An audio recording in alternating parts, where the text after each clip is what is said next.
Hello, and welcome to today's show, Growth Without Risk. My name is Dr. Janice Hughes, and I'm excited to be with you today.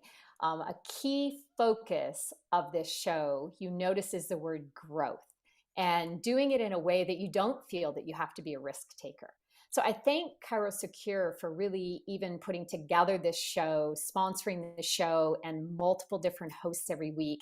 And it's really an honor to be able to participate because I think it's so important for you as a listener to think about how to grow yourself and how to grow your practice.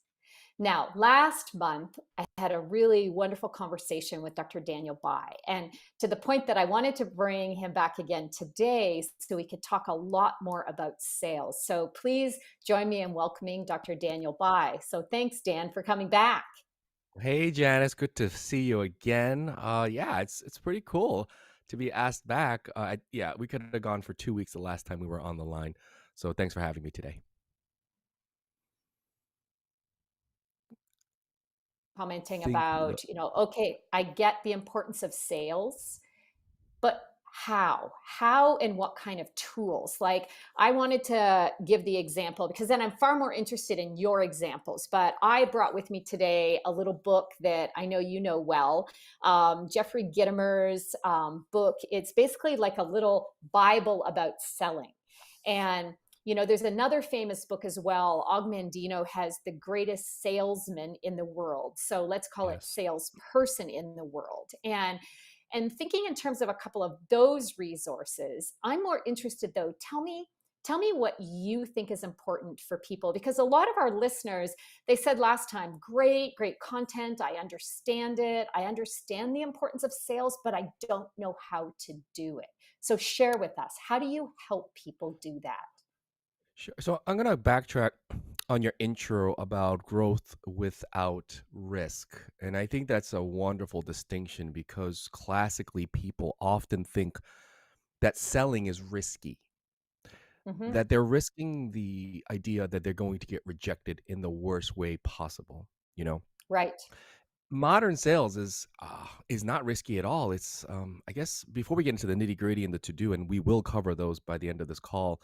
So for those of you who like to get concept, great. When we get to strategy, you're gonna just gobble this up. But conceptually, modern sales is not risky at all because we're essentially leading our people to make the right decisions for themselves. There's nothing risky about that, you know? If we lead them to make the proper decisions and give them the best opportunities to make the right decisions, oftentimes they do, because most of our clients are enjoying 90% and higher rates of conversion for people who come in through the door not knowing a single thing about chiropractic or what they do or how this fits into their life for themselves and their family. They have no idea, right, Janice? But Right. ultimately, at the end of it, they're saying yes to that particular thing. So again, it's non-risky if you know what you're doing. And if you approach sales with that antiquated old school of I got to force my people into thinking this way, I have to help them, I have to force them to make a decision that they normally wouldn't make on their own, huge risk. And since we're book dropping, Janice, I got my own favorite, and this is Chris Light's The Accidental Salesperson. This I think was written for chiropractors, and in this book, he talks about the psychology of what happens to a person who goes through learning a trade. Okay, it could be chiropractic, dentistry, medicine, whatever, and then ultimately thrown into the marketplace and then you're left to wonder, and you're forced to contemplate this idea of, oh my God, I have to now sell this thing that I have learned how to do. And it's a wonderful stepping stone for anyone who's new into the sales world. But the way he formulates it in the book is just borderline genius, and I think everyone should pick that up. And here's the thing: is that many of us, when it comes to sales, like we don't even know where to start. So we just started you two great reads, and if you go to Amazon, go to sales books, there's no shortage of them. And we're going to Yes. start putting up a lot of our favorite our favorite books to read on the topic if you are indeed a reader. So let's just start there. Conceptually overview. Sales is a thing. It's something that you could learn. It's not risky at all if you know what you're doing. Right. Right. And I think that you really highlighted this. It's actually risky not to do sales. not to understand it, like not to think about how do I become a better salesperson, and that's I think what we need to emphasize. Like in 2022, we're almost there, if you can believe it. Like everybody wants to grow and you want to grow your business. Well, there is no better way than to just embrace this. Embrace what is going on here. Totally. And by the way, now we're in the post-COVID era. The marketplace is much more sensitive to bad sales, because their BS meters are so much more sensitive and the threshold is lower.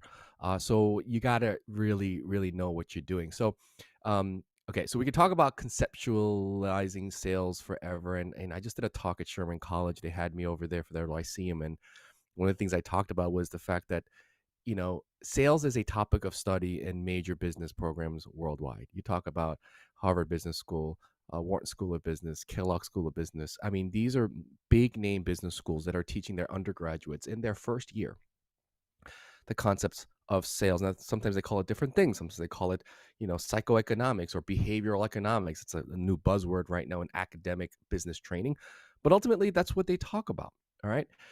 So just to kick us off on the to-do level stuff, if you guys are listening to this is stuff that docs pay thousands of dollars to learn. We're just giving it to you here because I am such a big fan of ChiroSecure. They are my malpractice carrier. Stu Hoffman and the team do a great job, and they support what we support. So thank you for having me on and hosting and sponsoring the show. So, all right. So here's the deal. Number one, when we are starting off with a new patient that's sitting in front of us, the number one thing is getting out of this headspace of, oh, they must understand chiropractic. They must understand what I do. They must never ever think of chiropractic as this very low scope of practice, just neck pain, back pain, whatever you don't want them to think. You got to just put that outside the room for a second. Okay. Because most oftentimes, many chiropractors make the mistake of going into that room with an agenda on behalf of either what you do or the industry or the profession or what it should be, or you have a green book tucked under your elbow, whatever it is. Everyone comes in there with an agenda. And I'll tell you right now, if you go in there with an agenda that is not based on what your patient wants, you've already lost. This is the Yes. cancer that perpetuates our industry, that makes us suffer less than 50% close rates across the board. And that's a crying shame. We can't do that. So number one, you got to leave that agenda outside. Okay. It's not hard for most chiropractors because we want to help. So the agenda should be, this is the internal question that we train our docs to go in with. What does this patient want? What does the person in the room want from me? That's it. And if we go in with that question, you see, everything that is going to hurt the process stays outside of the room. And now we're only focused on what they want without judgment. Janice, you see what I'm saying? Like, yeah. Yes. Okay. All right. I'm gonna go down a road that I may not come back from. So help me out here, Janice. So, I'll reel him so, in. I'll reel him in if he gets too far off. so and I laugh because it just, this is what we struggle with our clients every single day. Yes. They come Yes. in and you have a typical person with an acute lower back, let's just say. And they come in and the only thing the doc wants to do is connect that acute lower back with a visceral concomitant. I'm just making an example. Yeah. In their self-talk is, okay, this acute lower back is probably contributing to the fact that they clicked off constipation, diarrhea, sexual dysfunction. Now, we know philosophically, scientifically, there is a correlation, a connection to some degree, if not all, right? Okay, we know that. But the problem is that the patient doesn't know that. And the doc does everything in his or her power to connect an acute lower back issue with let's say a visceral concomitant, and they spend all their time and energy trying to connect that, all the while being disconnected from that patient's Right. true want, need, and desire. They're out. Those are the people who Yeah. we say, hey, Dr. Janice, I just don't think this is for me.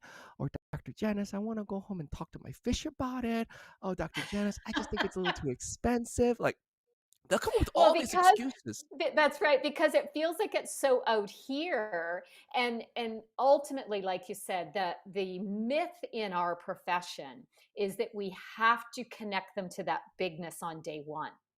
That's the real myth. And I'm a philosophy Correct. diplomate. I Yes. I studied under Fred Barge. I'm a Yes. diplomate, and I get it. They don't care. And No, I'm they not saying don't they will care. never not care, Correct. because eventually those people that you help them with their need and you clearly help them, now you've got them. Now they're interested in all this other stuff. But yeah, like so what Dan's trying to say is you guys are all talking way way way out here and we get it, but that's if I'm a chiropractor coming to you and our patients aren't chiropractors. No, they're not. I mean, Janice, there's docs 30 years in practice that still don't get it. Yep. Why are we expecting our patients to get it in the first 10 minutes of meeting us? Okay? That's right. What they That's want to get unacceptable. is, can you help my acute low back pain that you That's were it. just describing? That's Yeah. it. Let me give you another example. I was in Delray Beach this winter and I went into a coffee shop, okay? It was a mom and pop micro, or what do they call it? It was a coffee shop, not the big box. It wasn't like, Starbucks or anything like that. So I walk in there and all I want is a simple cappuccino, Janice. That's all I want. All I want is a simple cappuccino. I smelt the roasted beans from down the block. I was like, you know what? I just like to get a cappuccino. I walk into the cappuccino store, this coffee shop, beautifully appointed. They're the big roasting machines in the back, all behind glass, and blah blah blah. And lo and behold, behind the counter as the barista that day was the owner of this operation, young guy, maybe maybe mid 30s or whatever. And I go up to the counter and I'm like, I'd like a cappuccino. And then the person checking out says, okay, so what would you like? What size? Blah blah blah. And then I guess news got out that the owner was working the barista because he's talking to everyone, he's high fiving. He's like, oh, so I go over there and he's like, so what does this gentleman want? Talking to me, it's like, oh, he wants a cappuccino. And then I ask a question, well, like, what can I have can I have half and half instead of milk? I like to have a breve. And he's like, well, you could. And then goes into this whole friggin' diatribe of the chemistry between the half and half and how it interacts with the acidity of the espresso bean and how the temperature needs to be right, and pretty much grabbed me, Janice, for a good 7 minutes. And getting coffee, 7 minutes is an eternity. It's Yes. forever. And he tells me why this, I shouldn't have breve. I should use skim milk. And I'm like, oh my God, you're gonna blow the sale. Yeah. You're gonna Yeah. blow it for me. Give me And my lo and behold, coffee. give me my effing cappuccino and I'm out. But instead he blows it. And I seriously, I couldn't, because I teach this stuff, I couldn't in good faith buy a cappuccino from this guy. I'm sure a really, really smart guy. I'm sure he knows his stuff about cappuccinos. But Janice, I couldn't buy it. Okay. Yes. Yeah. By principle, I And had to leave. yeah, and for chiropractors, hearing this and understanding that, like, that's how our patients feel, like in that moment where they're almost like, "Well, why am I here?" Like at the very beginning, if you don't understand and anchor that back pain, as much as we know the bigness, but if we don't in that first piece of the sales process, now you've already lost them, or you are Totally. losing them so much that it's hard to gain it back. Oh, no doubt about it. And so here, since we're myth busting today, Janice, the myth is the typical thinking is, we talk people into buying. Okay. No, we listen people into buying. So the number one Mhm. thing is, if you're having troubles getting people to say yes to your recommendations and your fees, most likely it's not about what you're saying. It's all about what you're not supposed to say. So the typical thing, I'm Right. sure I've shared it here before, is STFU, stop talking, right? Yeah. All about Yes. what they want, and that's it. So before we run out of time, I want to give some, if it's okay, some do level stuff Yes. that I didn't get to share last time. Yes. Okay, Yep. along the lines of STFU and do level things is, number one, asking an open-ended question on why they're there. Okay, old school coaching and consulting has always said things like, hey, when you see your new patient, say this. And it might go something like this. Oh, Sally, thank you for coming to my office. I want to let you know that chiropractic is about finding the underlying reason of why you have the problem. It's not so much about how you're feeling, it's all about how you're healing. So, my purpose today is to figure out if there are any subluxation complexes that are preventing your nervous system from expressing itself at 100% function. That has actually been taught instead of telling them what they want. Yes. How about we just ask them an open ended question? Hey, Sally, what brings you in? And then STFU. And I tell you, just doing that one thing, they will let you know what they really want. And then your job at that point is to listen. And it's going to be very rudimentary, very elementary. Okay. And you have to get over that. It's a fundamental problem they have, and you must engage that head on. Yeah, doc, I have this lower back thing. God, it usually goes away by now, but it's been like 4 days and it hasn't resolved itself like it has all the other times. Great, got it. Now, all you're talking about now is that lower back pain, because understand that people's understanding of what you provide grows and swells over time if they feel like their immediate need, want, and desire is met. Okay, you can quote me on that Right. one. They will never see the Right. bigness unless their immediate want, need, or desire is met. An infant baby will never learn how to crawl, speak, if they're not fed, if they're not slept, if they're not nursed. Make sense? Yeah. Maslow's hierarchy of needs. Like, this is how it works, and this applies to the sales process. So that's number one. Ask an open-ended question. Ask them why they're here. STFU. Take it all in. There's going to be one and maybe two deep want, need, or desire that your patients will just give to you. And your job is to take that all the way to completion. All right. Right. So the other thing I want to talk about, that's okay with you, Janice, is the Yeah, finances, I'd because love that. this typically messes a lot of docs up on how to present finances and go through all these gymnastics on how to present finances. And now more than ever, docs, the marketplace wants efficient, bare bones, fundamental, unadulterated. I'm running out of adjectives here, but they want simple, get to the point. How much is it? That's what they want. Back in the day, we've had to be so circumloquacious on how we get to the finances and how to justify our fees.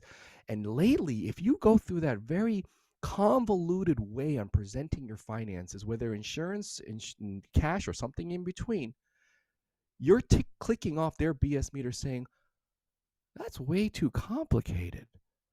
I don't, something doesn't feel right about the way this person is presenting how much things are. I don't know.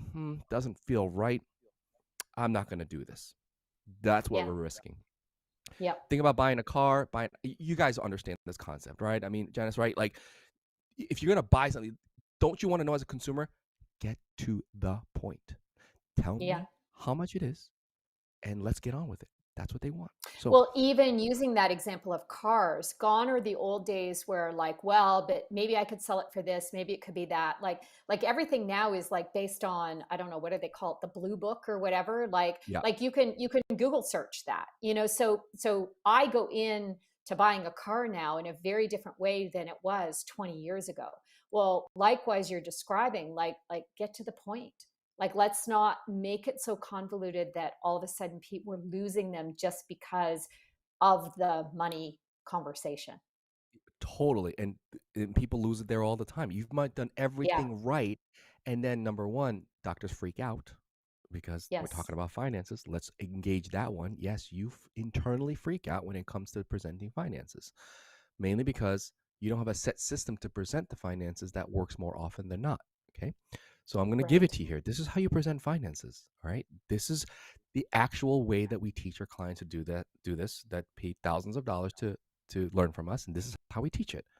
Hey, Janice, the total cost of care for you is X. This is how much it would be if you paid every single time that you came. I have a couple of options. The first option is Y. If that doesn't work, the other option is Z. Between those two options, Janice, which one of those work best for you?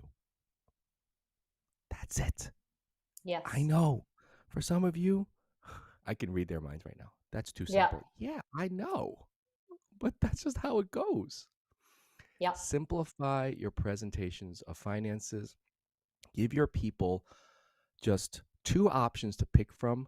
You may think you're doing them a disservice because you're not giving them options. No, you're giving them a disservice by giving them too many options. Give them two options, have them pick, because they will be empowered to know that they've made a decision instead of pick a decision that you want for them. And then you move on. That's it. Yeah. Plain and Yeah, simple. and for everybody listening, like you can see that what Dr. Dan is giving are like really concrete, actionable steps.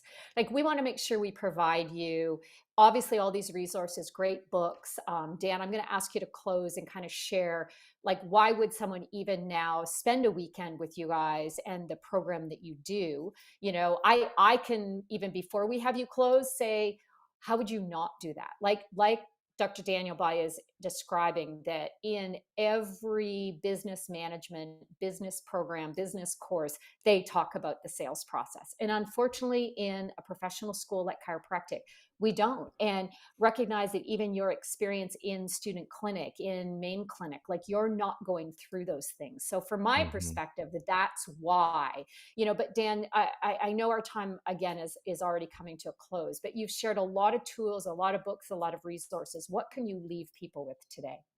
Ah, yes. So thanks for that, Janice. And number one, accept that sales is a thing, like so it's something that you have to learn how to do.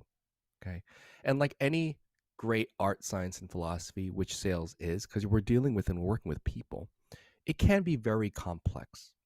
And so my story began when I first graduated school, and I mean, I must have seen over 100 something new patients over the course of like 3 or 4 months. And I'm literally, I remember only a handful of those 100 or so new patients actually started with me. Now, the rejection was relentless, and it almost got me out of the profession until I realized that I had a sales problem. And that started my journey over the next, over decade to figure out like what is it that and why do people say yes to things that even bad for them, which chiropractic is not. So you need to engage that. Now, if you want to save yourself some time, you know, we've already done all the work for you. And a lot of our clients just like the fact that they could get this information on their own. They could beta test it in their offices, but we've just set it up so that, hey, do this, do this, do this, do this.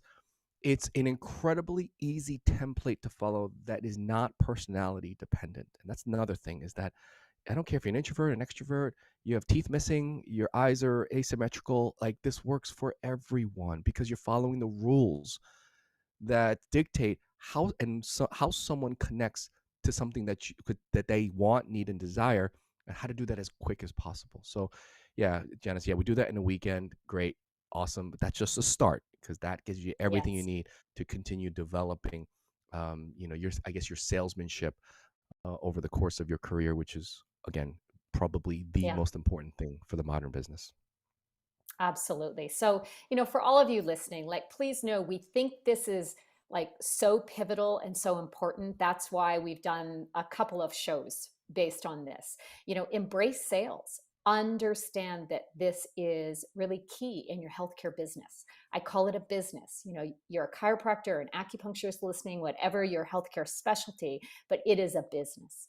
So thank you so much to Dr. Daniel Bai and Close for Chiro. Please, by all means, check the links, check them out. I also want to say thank you for listening. We've gone a little longer today. Next week's show will be Mike Misko. Again, please stay tuned for that. Thank you all for listening and have a wonderful day.